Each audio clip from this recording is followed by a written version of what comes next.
Thank you very much. We're now live. Welcome, everybody, to the Provincial Métis Council meeting of January 21st. My name is John Lajmodier. I'm going to be the chair. Just want to acknowledge being here in English River Reserve territory, urban reserve, acknowledge our Dene cousins, and as well the homeland of the Métis and Treaty 6 territory. We're taking our rightful place.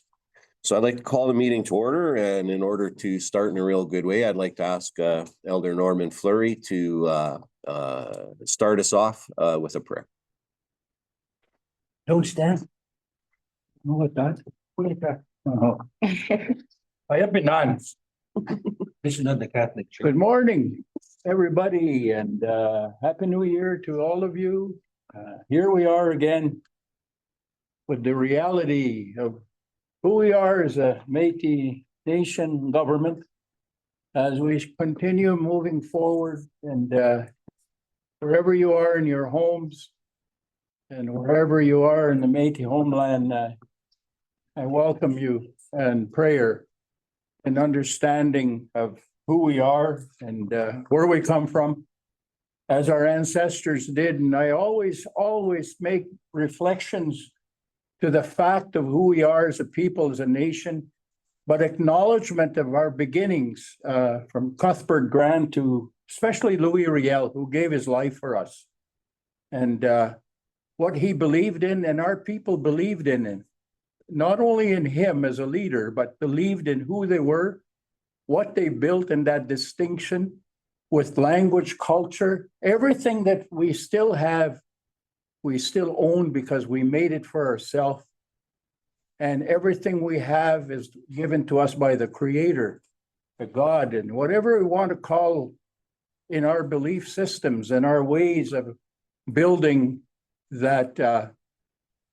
It's a relationship that we build, similar to what we build a relationship within this process with especially our children and grandchildren. I have little grandchildren that are, and others that are here, that are in schools, that want to learn about who they are and where they come from. And who is going to teach them that if we don't connect? We need to have a strong people, a strong government, strong leaders, strong elders. We all have to be strong. And when we come together today, I ask our Creator to sit with us, as our Creator always sits with us. And I believe that, as our ancestor did. So we pray for those that are less fortunate than we are. We pray for those that are struggling and looking for mental wellness or physical wellness, looking for wellness.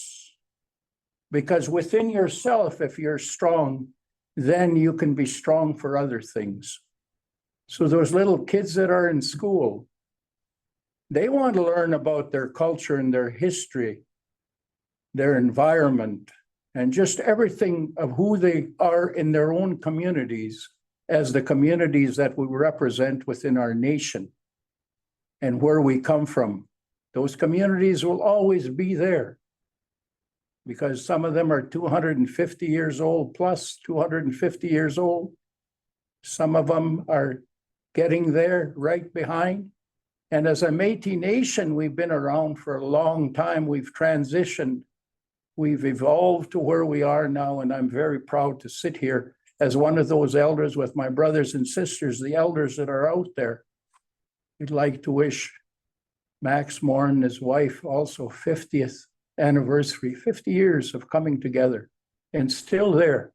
And there's many of those people, and the lady that celebrated her 101st birthday in Isla Crosse. And then you have those that recently in Isla Crosse lost some loved ones. We pray for those people. We have others that lost loved ones across the homeland. We have some of us that have people that are struggling through health issues.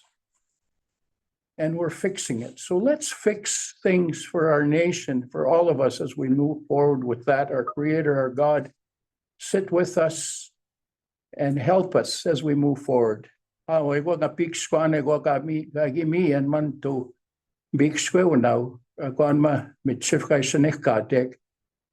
Että kisteäkin naanik kuista oga me haatsekan noska viitsiivo naanik keuki gani istahik. Kuista ootse kosko poitsik. Tän ehkä uutta jäpitsik. Tän ehkä uutta noska ajatsik. Saks tjännyttojak. Suut tjännyttojak. Kojas katska naapastamaak. Tän deka ustsia. Tän de omagais motteak. Tän siis situskaatojak. Suuppina maakkohe. Kakkiau kussaminaan kakkiau liisaa faavista oo. Eikä maksitsik. Se mi ajahko. Sinä katta maakkeja kun ei vista oot suksitsik. Kakkiau ja omakaan igani eik. Koska koppa ei kestä oo. Tuhkaapi eik. Tän ehkä omakaan jäpi eikintä. Ja kanssa noot nikemagak. Maga nawats. Ojestika naapmittoja. Mantuu. Libonsigo weitsmaa uista. Suitsigoja. Ojestinaalit weitsikuusiak mantuu. Oh, we Jean and where's gonna up me nan? Oh, thank you. Merci. Hey. Thank you, Elder Norman, for getting us going in a good way. We're gonna do the roll call. If you could respond with a here, that'd be great. President Glenn McCallum. Hello, here. Thank you. Vice President Michelle Leclerc. Here. Thank you. Secretary Lisa McCallum. Here. Thank you. Northern Region 1, Laura Burnoff. Anse. Northern Region 2, Leonard Montgrand. Leonard Montgrand, Northern Region 2. That's a no. Mervyn Tex Bouvier, Northern Region 3. I'm here. Thank you. Ryan Lee Carrier, Eastern Region 1. I'm here. Thank you. Brent W.J. Dignas, Eastern Region 2. Brent Dignas, Eastern Region 2. No. Tim J.W. Rusin, Eastern Region 2A. Here. Thank you. Mark Friesen, Eastern Region 3. Beaumatin here. Thank you. Loretta King, Western Region 1. Good morning. Good morning. Billy Kennedy, Western Region 1A. Billy Kennedy. Have we sent him the link? Sherry Ann McLennan, Western Region 2. Good morning. Morning. Kathy Pruden-Nansel, Western Region 2A. Here. Good morning. Thank you. Wendy Gervais, Western Region 3. Here. Autumn Lang LaRose, President Métis Youth. Ota. Thank you. Darlene Langen, Métis Women. Here. Thank you. We have quorum. All right, thank you. So I need a motion to accept the agenda. The agenda has, new agenda has been sent out. And the additions were number 10. We moved the legal update out of in camera into public. And it's 10.1 election update. It's the overview of the election and election act. And then 10.2 workplace harassment update. That's the only changes. Could I get someone to move to accept the agenda? John, Mr. Chair, I will move to accept the agenda. Is that Vice President Leclerc? You got it. Thank I you. will second Laura Burnoff. Thank you, Laura. Any discussion? Question. Questions called? Sorry. I had something to add, please. Yeah, go ahead, Ms. Gervais. Sorry, my reactions aren't working. So I had requested several items to be up here, and I just wanted to know why they weren't. According to the Métis Act, we are the Board of Governors, and we are the ones that set the agenda and bring things forward. So I had asked for UPIP, I'd asked for an update on UPIP to be on here. I had also asked to be on the agenda to discuss the potential opening of an office in Ottawa, along with our economic development arm. I had sent that in.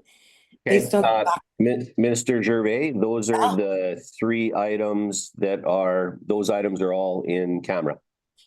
Okay, thank you. Well, we received nothing about an in-camera agenda. Okay, we'll Had get I that known agenda. that? Sorry, we'll get that agenda sent out to you by email. Yeah, and I just think, John, for future reference, when we're sending things in requesting information, we should be notified that, yes, they're gonna be on the agenda, but it'll be in camera. You betcha. Thank you. Okay, you're welcome. So, any other questions on the agenda? No, all in favor?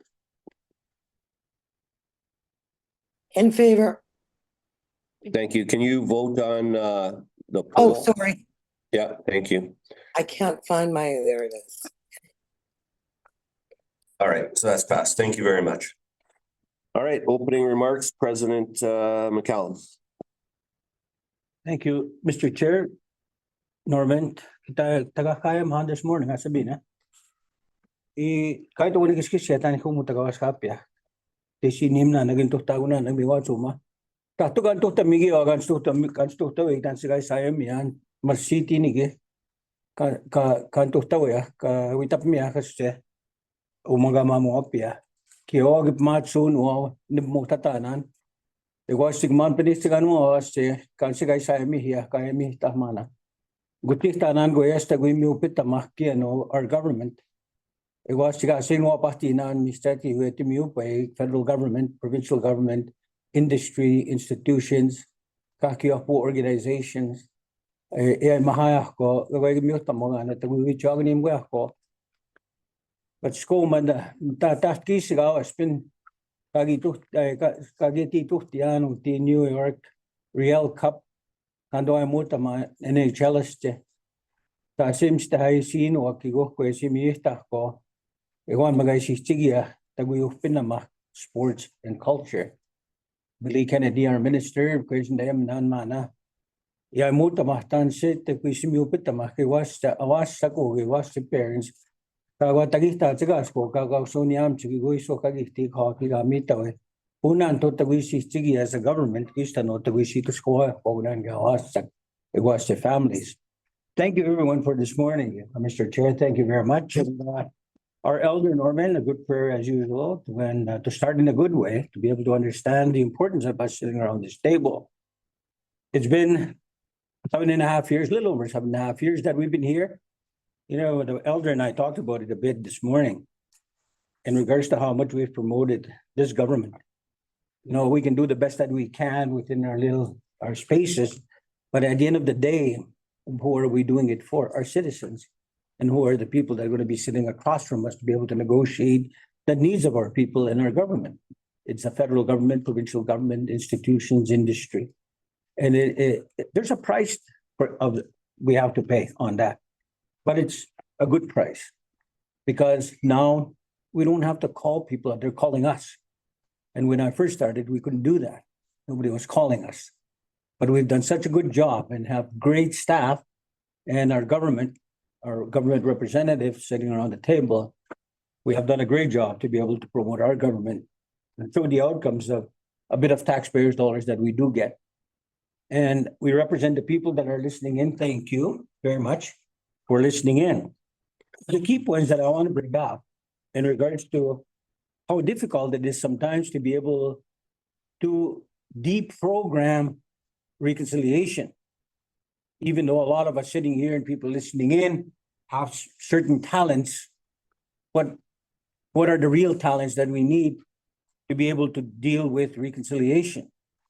To embrace ourselves as individuals, to be able to know that we're okay, but more importantly, to be able to have a voice somewhere. And at the same time, to be able to have governments understand it's not on their shoulders. Reconciliation is not on their shoulders. They have a terrible record, federal, provincial, industry institutions, in recognizing us of who we are. And we have every right to be in Canada, we have every right to be able to have the strong voice that we have and to be able to determine our own future. And we've done that. So when I look at reconciliation, I always call it a weasel word. And it is, because a lot of people talk about it. As a matter of fact, there's probably a meeting going on in Canada talking about reconciliation, then they'll go home and there is no action. And when we're promoting going to the head office of the NHL in New York, I spoke my language, I spoke about reconciliation, and I spoke about being marginalized? And when are we going to come together to be able to realize the importance of being inclusive of Indigenous people? You know, this Real Cup has done wonders in regards to how people look at sports. You know, Métis, First Nations, Inuit, non-Indigenous teams are entering. You know, I watched some of the corporate people the previous year in regards to coming in, doing handshakes, and then they leave.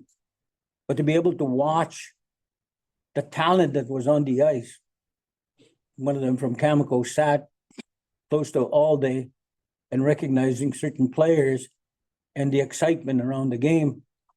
There was farmers there that were sitting there watching their grandchildren. It was amazing to see, and that's what we're growing. And so the NHL was very positive in regards to how they looked at us and what they looked at as a product on the ice. And what it's made of is inclusiveness, people to share, to be able to speak. And imagine the conversations around the Real Cup when we had it. And a lot of people are so interested in participating with us. Our staff have done a great job to be able to put a program together, and we'll be sharing that very shortly. The minister will be sending that out very shortly. So when I talk about reconciliation, there's so many different factors: economic development, education. And I talked about at the New York Stock Exchange, there's a little place that they do interviews. And one of the people, his name is Vince, came up to me and talked to me about who are you, where are you from? And I told him our story about who we are as a government and the outcomes of what we've done with taxpayers' dollars. And he started bringing up his own life in regards to, I've been involved with the UN for so many years, he said. I work in the area of women's issues. And I said, there's got to be a connection though, in regards to, as he waved his arms saying, this is the financial capital of the world. Trillions of dollars come through here. And I said, but for us here, how do we connect the communities and the people to this wealth? And when I told him about us, and that's why I wrote down reconciliation, identity, culture, values, and language, distinction-based focus planning, and delivery systems. And at the end, when you look at reconciliation for us as individuals, but reconciliation for the rest of Canada, corporations, institutions, to be able to realize and understand what that means. Yes, as individuals, we have trust, respect, feeling, caring, tolerance, understanding, acceptance, forgiveness, but at the same time, it kind of gets in the way in regards to having more focus on what we should be doing, but our personal lives tend to get in the way sometimes in regards to the thoughts and feelings we have, depending what we're discussing around this table. Our people that are looking in are starting to realize and understand how much we've done, because the heartbeat of our government is our registry, and it proves the point in regards to when you do something right, that our people react in a very positive way in regards to how they want to participate, and they've done that. And I really like the numbers that are out there, 33,000 and still 5,000 in the works. It's amazing what we've done in a very short period of time.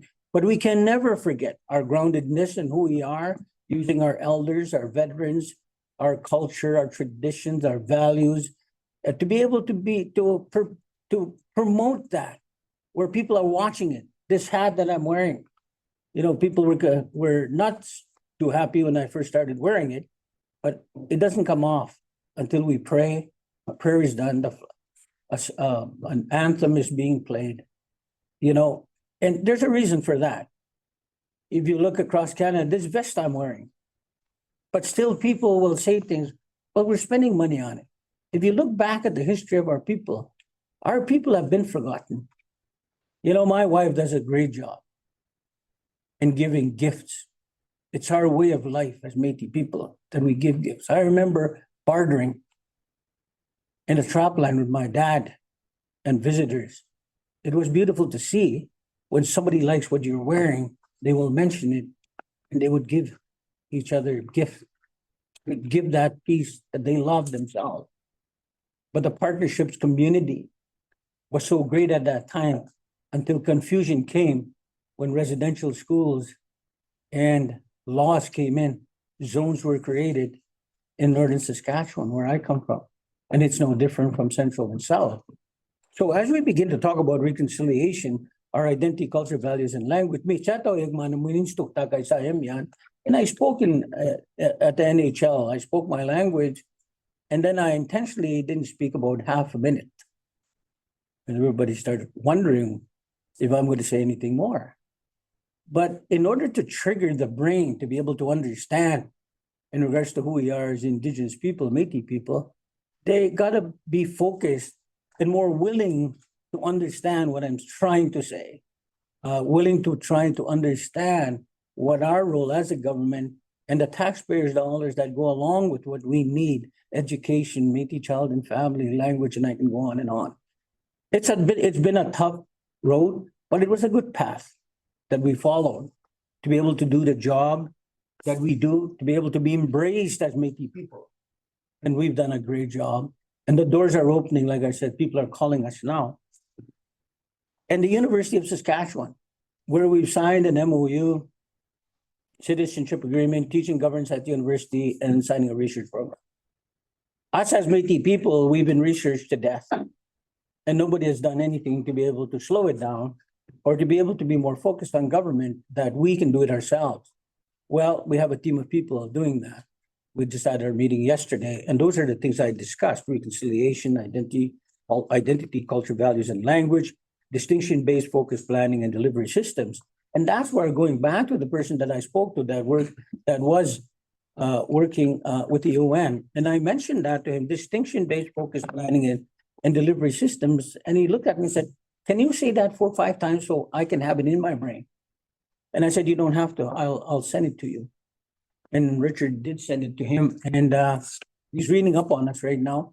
And they want us back to do an interview in regards to what we're doing here in Canada as Métis people. So the UN Declaration is now something that we can probably use if we're equipped to use it, meaning that we have to have a structure, we have to have plans, and we have to have outcomes in regards to who we are as Métis people. And we've done that. So we'll continue doing this hard work. And it's good work. It's enjoyable when you can see the doors that are opening that didn't necessarily open in the past, but they are now. And so I look forward to the future, and it's a bright future. The people that are listening, people listening in, we're doing a good job. We're trying our best to be able to do the best job that we can as your government, and we'll continue to do so. Mr. Chair, thank you very much. Thank you, President McCallum. So we'll go to item 6 on the agenda, proposed consent agenda item 6.1, approval of recording secretary Diane Parsons. 6.2, review approval of December 17, 2024 Provincial Métis Council draft minutes. Any concerns there, folks, before we move on to number 7? Seeing none, thank you. So resolution 7.1 regarding the cancellation of the April 4th, 6th, 2025 MNLA and February 8th, 9th, 2025 MNLA. Whereas the Métis Nation Saskatchewan, MNS, recognizes the distinctiveness of Métis identity, culture, values, and language, inclusive of knowledge keepers, Le Vieux Monde, the old ones, youth, women, and distinctive resources, which is incorporated into proposals and decisions of the Provincial Métis Council, PMC. Whereas Article 3.10 of the Constitution of the Métis Nation Saskatchewan, the Constitution, authorizes the PMC to set the date and place for each sitting of the Métis Nation Legislative Assembly, MNLA. Whereas the Constitution requires the MNLA to meet twice a year, Article 2.6. Whereas at their duly held meeting on November 21, 2023, the PMC set the dates for upcoming sessions of the MNLA, PMC 231121-05. The 3 dates set for 2025 were a spring 2025 MNLA on April 4th to 6th, 2025, a fall 2025 MNLA on November 28th to 30th, 2025, and a special MNLA to consider matters of self-government and treaty making on February 8-9, 2025. Whereas, at their duly held meeting on November 19, 2024, the PMC resolved that a special MNLA would be held on January 25th, 2025 to set the date and confirm details for the 2025 MNS election for executive and regional representatives, PMC 24-11-18-07. Whereas, to allow for a condensed timeline to hold a General Assembly in 2024, the PMC confirmed that the fall 2024 MNLA would be held in Regina, Saskatchewan, due to venue availability, PMC 24-04-19-07. Whereas, holding an MNLA in Regina resulted in cost overruns due to additional fees for items including travel and hotel costs and for audio-visual services provided by the venue. Whereas the PMC has affirmed its collective responsibility as the executive branch of the MNS government, which is the authority granted to the PMC in the Constitution, which names the PMC as the cabinet, and that this responsibility includes financial stewardship and governance decisions, 2106-18-07. Whereas an MNS election for the executive and regional representatives is planned for May 24, 2025, pending approval by the MNLA at the January 25, 2025 special MNLA. And whereas the PMC recognizes that convening a session of the MNLA so close to the 2025 MNS election may undermine effective governance and could be perceived as an opportunity for political campaigning, therefore be it resolved that the Provincial Métis Council approves of canceling the spring 2025 MNLA scheduled for April 4 to 6, 2025 to promote effective governance and prudent fiscal management of Métis Nation Saskatchewan resources. Further, be it resolved that the PMC approves of canceling the February 8-9, 2025 special MNLA that was scheduled to consider matters related to treaty making and affirms that this MNLA may be rescheduled when the government-to-government treaty with Canada is ready for ratification. And further, be it resolved that the PMC confirms that the two MNLAs required by the Constitution of the Métis Nation Saskatchewan to be held in 2025 will be in January and November 2025. Dated on this 21 day of January 2025, moved by Mark Friesen, Eastern Region 3, seconded by President Glenn McCallum. Minister Friesen, still so moved. I so move, Chair, and I'd like to speak to the resolution, please. Thank you. President McCallum, still so second. We. Thank you. So conversation can begin. Minister Friesen, I'll have you speak to it first. Thank you, Mr. Chair. Bomatev, everyone online, my colleagues with the Provincial Métis Council. Minister Friesen, you have a tough connection there. You're glitching aligns a bit. with past practice. Okay. I will have to change my screen, which screen log on to a different device here. Thank you. Okay, thank you. Okay, we'll put her back on the list. And then while she's changing, and we will go to next on the list, Autumn Langler-Rose.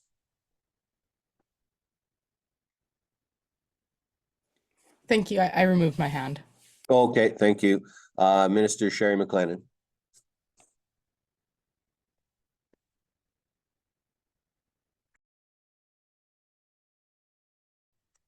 Mr. McLennan? Sorry, I was talking to myself, I guess. Okay. Apologize. I speak against this resolution just because I know I've had many people from my region come to me, and they want us to have these our AGM that we haven't had, of course, and our MNLAs. We get a lot of money to hold governance, and I'm speaking against this because I believe that we need to have these meetings so our people can see us doing our work that we're supposed to be doing. Thank you. Thank you, Minister. Minister Kathy Pruden. Thank you, Mr. Speaker, and good morning, everyone. I'm speaking against the motion as well. Um, in fact, my regional council has been very clear that they believe that the virtual MNLA, which is set for January 25th, this Saturday, is not a legal binding meeting, as the MNLA did not ratify the date or that it is a virtual meeting. Further, I am hearing from citizens like crazy because they finally thought they were going to have an AGA where our citizens would actually have a voice, which did not occur. And I just think we're really not doing our fiduciary duty as well as our commitment to transparency, that our citizens as well as members of the MNLA want to come together. And all of our PMC meetings now seem to be virtual for some reason. And these PMC meetings were budgeted and that budget was approved. I'm very concerned as to what may be behind some of these decisions that are being made, again, without us or the MNLA. And I think it's crucial that we remain committed to our citizens, to our communities, and respect the Métis Nation Legislative Assembly members and continue to hold MNLA in April 2025. Thank you. Thank you, Minister. Richard Quintal is going to speak to this, and then we're going to go back to Minister Marg, and then Wendy, Minister Gervais, then Secretary McCallum. Mr. Quintal. Thank you very much, Chair, and thank you, Norman, for starting us off in a good way. So I just wanted to respond to the piece about the General Assembly. As the Legislative Assembly didn't actually do their work at the last Legislative Assembly, didn't get through the constitutional reform or any resolutions passed for constitutional changes. It is actually constitutional changes that trigger the General Assembly to ratify the decisions made by the Legislative Assembly. So as you didn't get through that work, it does not trigger a General Assembly. So a General Assembly is triggered once there's once the constitutional changes need to be ratified. So there is no General Assembly on the horizon because the Legislative Assembly didn't get through the work. You actually have the entire agenda from the last Assembly that you didn't get through. And then the big piece is I heard a comment about we get a lot of money for this. That, in fact, is, there is not a lot of money for governance. That last Legislative Assembly cost about $500,000, and the election costs just over $700,000. And so you have to look at we need to be responsible with the funds. And the point of it being right up against an election, right on the eve of the writ being dropped, the question of whether or not you can actually get through an agenda with all of the competing outside forces that may be interfering with governance. And so those were some things, and that's why this is coming forward. And so I just want to respond to that General Assembly piece. Thank you, Richard. Mr. Mark. Thank you, Mr. Chair. I'm sorry, I can't put my camera on. That's why it's glitchy. So thank you, Richard, for your comments. That was part of my comments as well. The cost of the MNLAs are established in the budget. And the cost of the MNLA that happened in Regina was, of course, overrun because of the location, mostly travel and accommodations, as was referred to. And Richard is absolutely right. We didn't get through the business of the day. And that was due to all the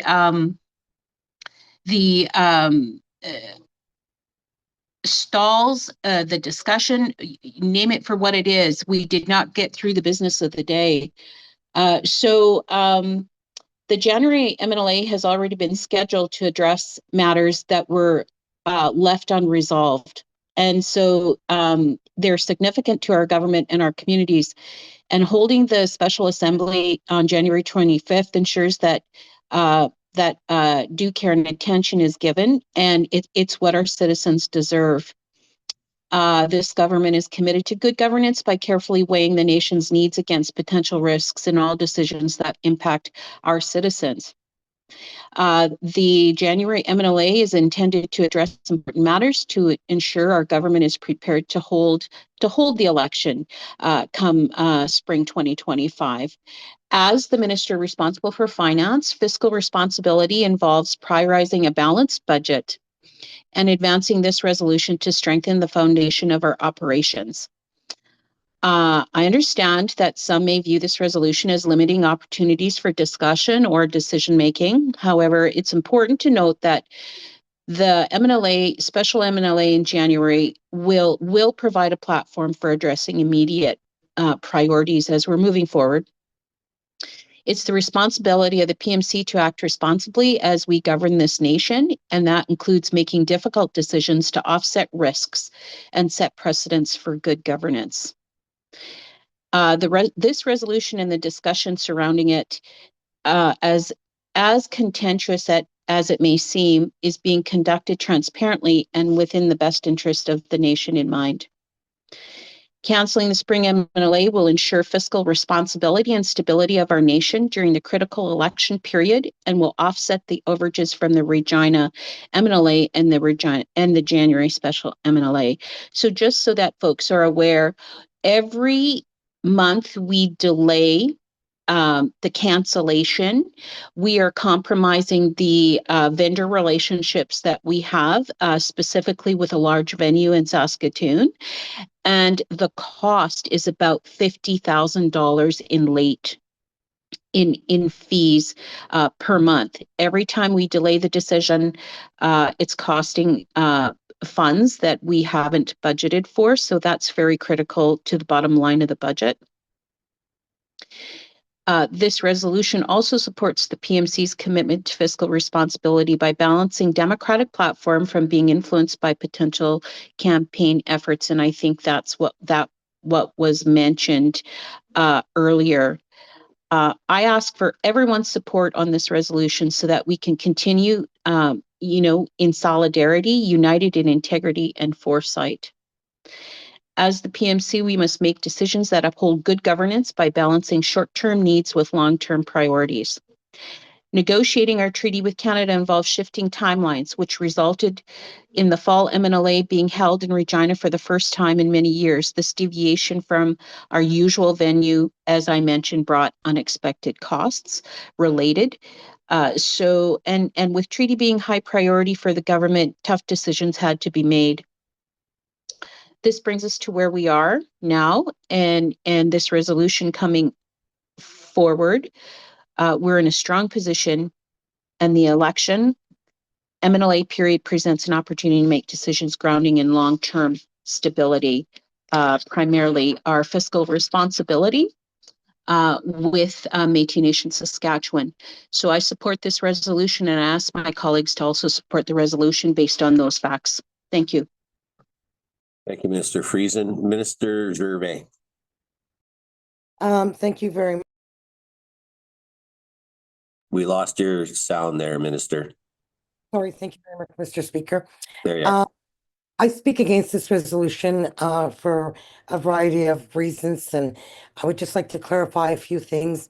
We had originally set out and planned financially, if I'm correct, for the MNLA in Regina, for a special MNLA in February, for the ratification of the treaty. We also had planned for an April MNLA. So I'm not sure where those budget items went to. And so for me, I'm questioning a couple things. I also would like to just clarify, it's really very oppressive when we continue to hear that the Regina MNLA democracy was not followed. There was no stifling. There was democracy that took place, and I want that very clear. that there was no stalling and there was no intention to stall. The intention was to ask questions, which is our legal right, and that's our job, and to receive those answers. But I want to go back to this motion, and I want to speak to the fact that my question from this would be, usually the April, if I'm correct, I could be wrong, we're discussing budget. So if we're only having an MNLA now in January, which is virtual, and we're not addressing the 2025-2026 budget, we're not going to be addressing that till November now. So how do we move forward as a government? That's my question. How do we create that budget? How do we ratify that budget, accept it? If somebody could answer that, I would really appreciate it. But until I'm informed of moving forward of how we're gonna handle the budget, I will not support this motion. Thank you, Minister. I believe Matt will speak to that. Okay. Yeah, thank you, Minister, for the question. So in this case, like if it was the will of the PMC to move the MNLA, what would happen is the PMC would get the budget for consideration in March, consideration and a vote, of course. And if the vote is affirmative, then what would happen is we would start using that budget. That's PMC approved. They're the directors of the corporation that the money is flowing through. And then the ratification by the MNLA would be held to the next MNLA, whenever that is, if it's whatever the timeline is. But it still allows us to legally operate. That happened the most recent time that happened was in 2021. And I believe in 2020 as well. It was very similar. So if I could also follow up, in 2021, in advance of the election, there was a virtual MNLA that was held in February, and it was a light agenda as well, just to essentially, because it was an election year, to save on costs, because the $700,000 for the election has to come out of our governance funding, and also to respond to the February MNLA that was planned. That was planned for constitutional reform, as there was no resolutions passed for constitutional reform. Those funds only get unlocked to be able to, for ratification process, and also for treaty. And seeing that those are all both on hold, those resources are not available to be used for MNLA. And I do believe that our legal Hillary wanted to speak to the alleged improperly called MNLA for the 25th. Hillary?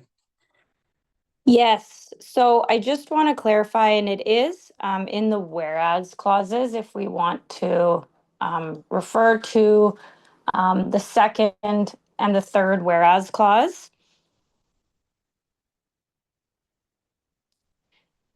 So just wanting to clarify that Article 310 of our Constitution is clear that it is PMC that sets the date and place for each MNLA, and that is provided no less than 30 days notice, which has been done. The Constitution requires that the MNLA to meet twice a year. So that's that will still, and that's clarified in the fourth whereas clause, that will still happen with this MNLA on January 25th, the proposed MNLA. Thank you, Hillary.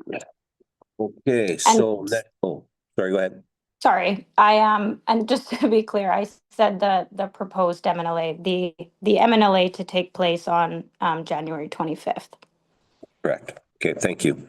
Mr. Speaker, sorry. Yes, Mr. Vay. I just wanted to go back to my comments that I had stated there, because I think Richard had mentioned a few things, and so did Matt. So Richard, if I'm correct, you said last election there was an actual virtual passing the budget? Is that what you stated? No, that we had a virtual MNLA to save on costs. And it was pushed back because of the fact that it's too close to the election. That was the thinking back then when you as a council passed it, was you cannot have an election on the eve of the writ being dropped.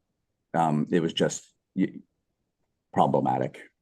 I think we had a virtual as well back in 2021. That's that was correct. due to COVID.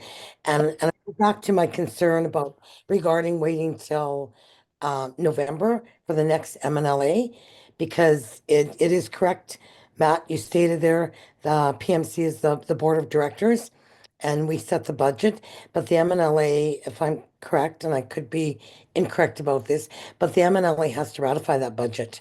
And so is November a little bit late to be ratifying a budget that we're going to be in the halfway through almost?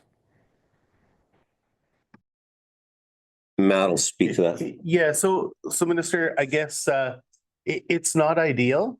And that's why we pushed in 2022, 23, 24 to, ensure that ratification happened at spring MNLA versus fall. But I guess, yeah, my only observation in my comment was, based on past practice, it has happened before. And so it's possible, although potentially not ideal. Thank you. Secretary McCallum. Good morning. Thank you. I speak against the motion, and for a few reasons. One is that the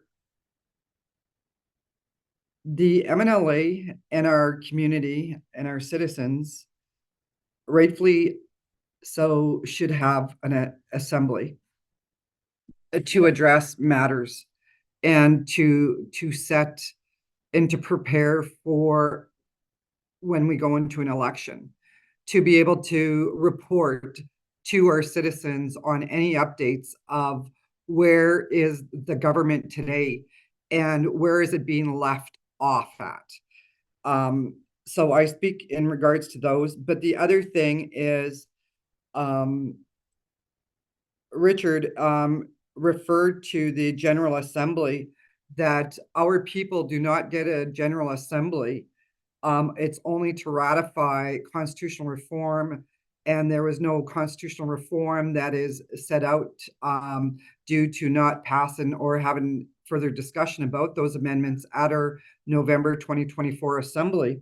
But I want to point out, because everybody's referencing our Constitution, Article 11 is General Assembly, is one, a General Assembly composed of members from the locals shall be convened by the Métis Nation Legislative Assembly every year. 2, the General Assembly shall provide a form whereby the members of the organization will receive information, review documents, and provide guidance to the Métis Nation Legislative Assembly, and to discuss, clarify, amend, vote on, and ratify amendments to the Constitution. So it's not only to ratify and have discussion on constitutional reform, but it's also to inform and give our citizens in this province the opportunity to come and discuss the information and review documents such as audits, such as budgets, new budgets coming, such as programming, and all of those things that that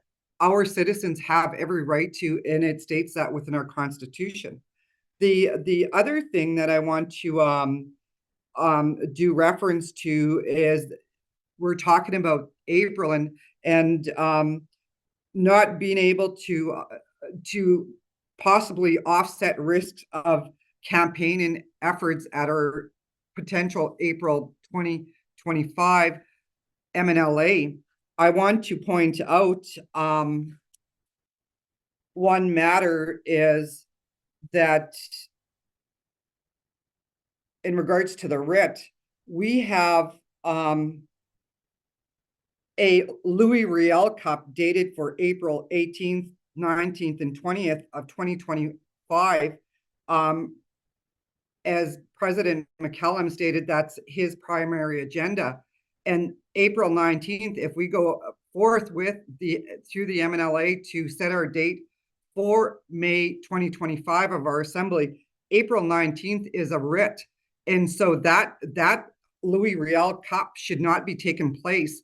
And again, the advertisement of $110,000 tournament prize payouts, I think that's a little much, considering we don't allow our citizens to have a voice within our own government. I find that very appalling. And, you know, and I can continue on quoting this Constitution, but I also think that, you know, when we do consider the allowance of budgets to our corporation is right, because we are a corporation and we owe it to our people, whether we have an arm of a governance part, but we owe our people under the nonprofit corporations branch that our people are deserving to have an assembly, and our local presidents that we call our government, they have the right and deserve an in-person legislative assembly, just like as we, the Provincial Métis Council, deserve an in-person meeting, and we continue to have Zoom meetings, and it's like a part of an oppression that is being presented, and I don't agree with that, and that's why I speak against this motion. And so with that, thank you. Thank you, Secretary McCallum. Minister McLennan, and then just for the record, folks, the election writ drops April 24th. Minister McLennan. Thank you, Chair. I just wanted to comment again. I urge my colleagues to vote against this, because at our last MNLA in Regina, we talked about responsibility with money. We don't see budgets. We don't know anything that's going on. And like someone said in their comments, that we are the legal director sitting at that table, and we are responsible for every dollar that comes out of here, out of MNS. So when I was talking about, like, we have money and we get a lot of money, maybe I need to rephrase. I'm sorry, Richard, but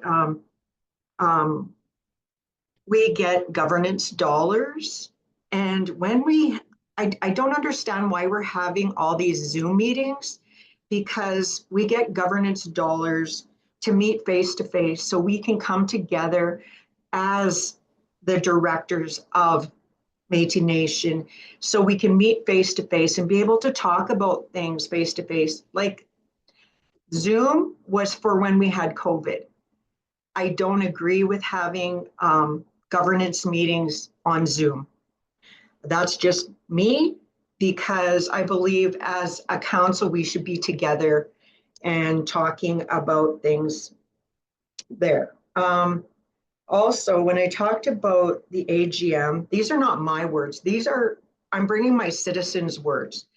They want to be able to come and, you know, question things and get answers. Maybe they're just not understanding it right. And that's why they want to come to the table, ask these questions, and be able to make their own informed decision. So I got a bunch of notes going on here. They also have asked me, questioned me about the Riel Cup. Why is Glenn spending money running to travel to New York? Sorry, okay, so I won't even bring that up. But I just want my people to know I am bringing their concerns forward. This is not me, this is my people, right?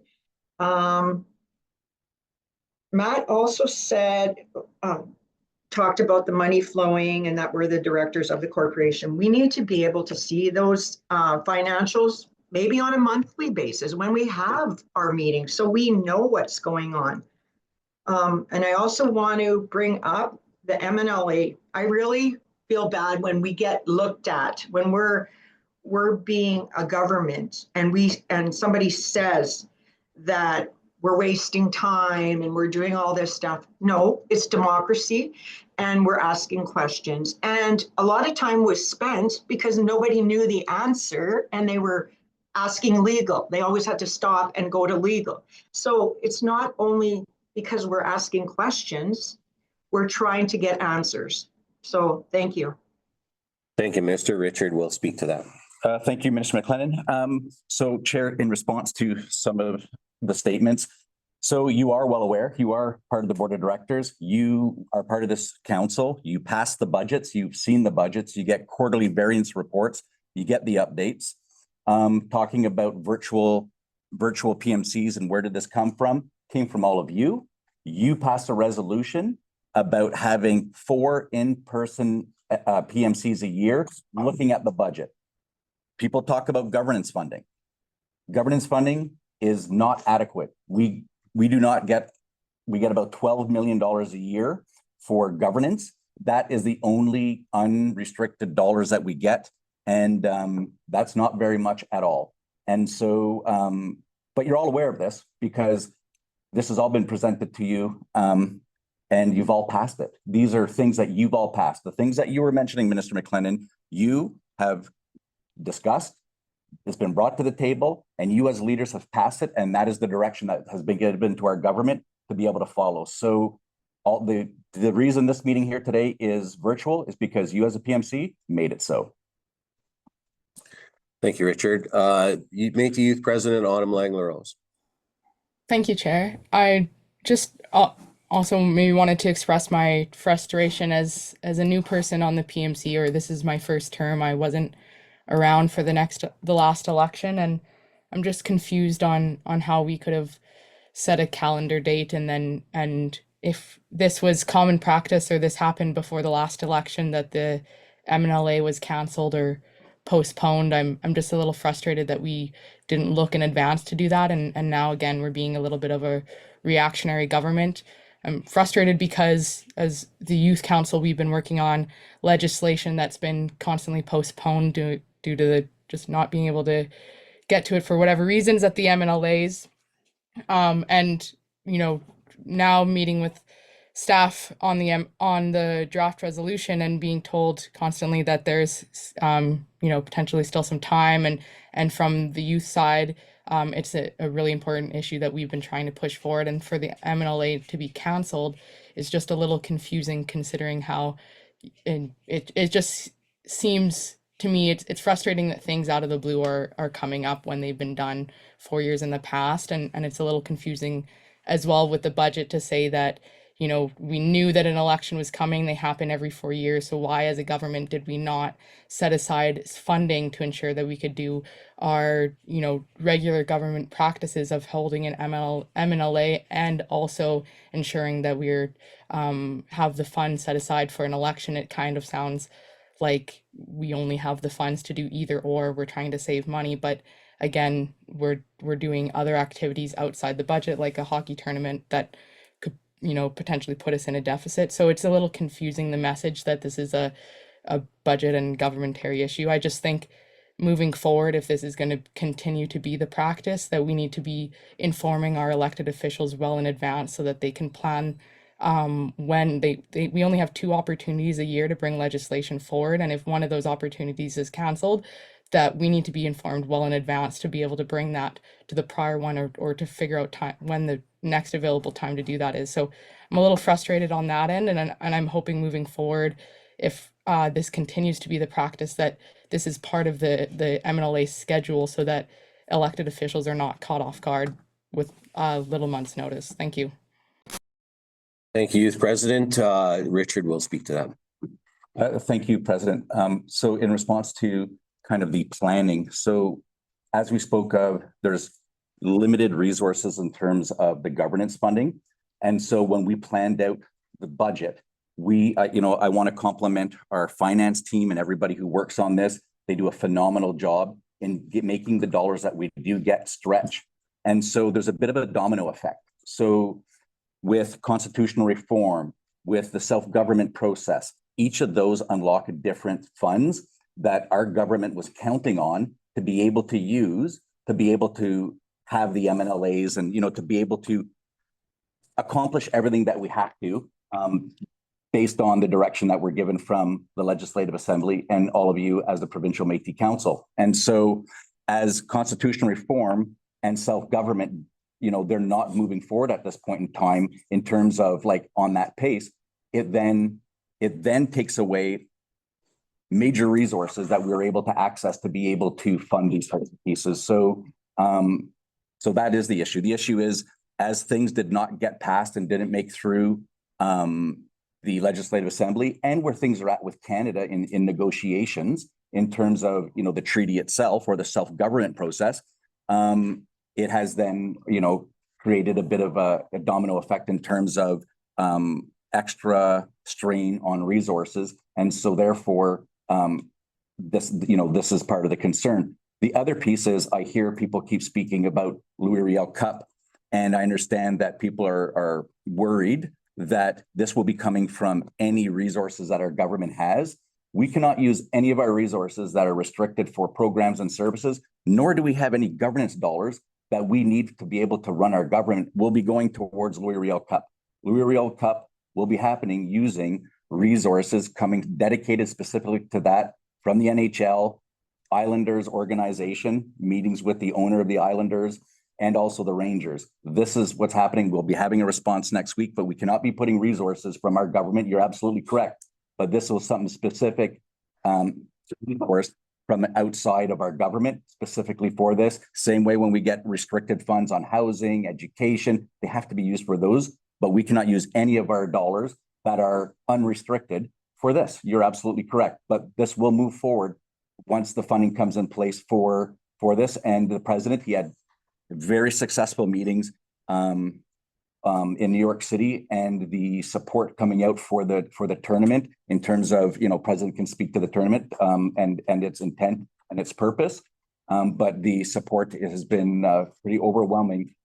And, you know, frankly, in terms of reconciliation, you can knock on the door anywhere in Canada right now, and it's very hard to get support. But yet when we were stateside in New York City, major funders from, you know, when we're at the New York, when we're invited into the New York Stock Exchange for, you know, president was talking about fintech, that the show, when we visited there, we were getting support, but also, like I mentioned, interest is coming from different NHL organizations like teams, and also the NHL itself.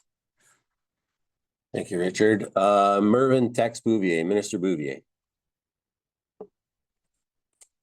Good morning. Good morning, Mr. Speaker, and good morning to everyone. It's I guess, you know, I'm just wondering about structure and foundation, you know. I know that there's no structure and foundation when I started. And I believe in structure and foundation, and I believe in patience. You know, I believe that we must promote effective governance and prudent fiscal management of Métis Nation, Saskatchewan, and resources. But sometimes we have some setbacks to build our nation with regions and locals that need proper governance. But those are setbacks because we're building a nation. And I support this motion because a lot of times people don't realize or really know what the Métis Nation has done for Saskatchewan. You know, we sit back and think that they haven't done nothing. They have done a lot. They have spent a lot. But criticism is part of the situation sometimes. But we have to look back what we built. We built a nation. Well, we didn't build a proper government because we still need governance in the north. You know, we need to build the locals a little bit more, build them up a little bit. But, you know, it takes time. Moving forward, sometimes there's delays, you know, to have proper government. We're still building a government and can make changes as we move forward. Sometimes people aren't satisfied with the process. You know, there's one thing that I saw at the last MNLA. We had a PMC meeting. We accepted, as members, we ratified resolutions. And I felt bad because all of a sudden some members of the PMC still wanted to discuss the resolution that was passed at the PMC. You know, that's not uncalled for. And if you really look at it in a political place, you do not, as a member of the PMC, you don't come back and go against your resolution just because it wasn't accepted. That's unacceptable, you know, and that's what always triggers me all the time. You know, why do we always go back and try to use the people when the people we're trying to help them to get organized? You know, once we get them organized and well structured, we will have more input in a lot of things, a lot of different, you know, sometimes setbacks happen. It does happen. And not to criticize people just because they're building the nation. The nation is something that has to stay. If it changes, then I don't know what we're looking at. You know, I feel sad when I hear there's some changes coming and the same people that were running 10 years or 5 years ago are coming. Oh my God, you know, where are we going? You got to wake up, you know, because this is something that we built together. So that's all I have to say. Thank you. Question, I call question. Okay, thank you, Mr. Bouvier. So we'll finish off the speakers list now that he has called question. And just FYI, we will have Minister Burnoff speak, and then we'll take a break at 1:45. We'll come back, finish the list, and go to vote. Minister Burnoff. Tansem Yogigisi Payao. Merci, Norman, for your wonderful prayer, and I give my greetings to everyone that's online and listening. Most of my things that I was thinking of was answered by Richard and other people, but I'll just kind of briefly sum it up as the point of clarification. And I understand the need that more people want to discuss, but there are other ways to discuss within our local governments and getting together within our own regions. So I don't really know why there was so many MNLAs scheduled this year, like in February, April, because in the past it was only November and June. And I remember when we first got in June, it was too early after we got elected with our new PMC, and we had to do a lot of stuff then. And April is too close to election, and people are going to use that as their grandstanding methods and all that those who are campaigning will be starting to campaign in not the times. So that's why I don't agree with all these other meetings, and in order not to repeat everything is just to go with what the resolution says, the cancellation, and what the finance is saying about it, and just the sense that we don't really have to. There's other ways to meet, and we don't know how it's going to turn out again. So I'm just kind of somewhat of a pessimist at this time. So that's all I wanted to say. Merci. Thank you, Minister. We will take that. Excuse me, Chair. It's President Langen. I've had my hand up for quite a while here, wanting to ask a question. You're on the list, Darlene. Kathy's next, then Secretary McCallum, then you, then Vice President Claire. Yeah, you're on the list. Thank you. Okay, folks, we're going to take a 15-minute break right now. We'll begin again at 5:02 with Minister Pruden. Okay, 15-minute break, 5 to 11, reconvene. Thank you.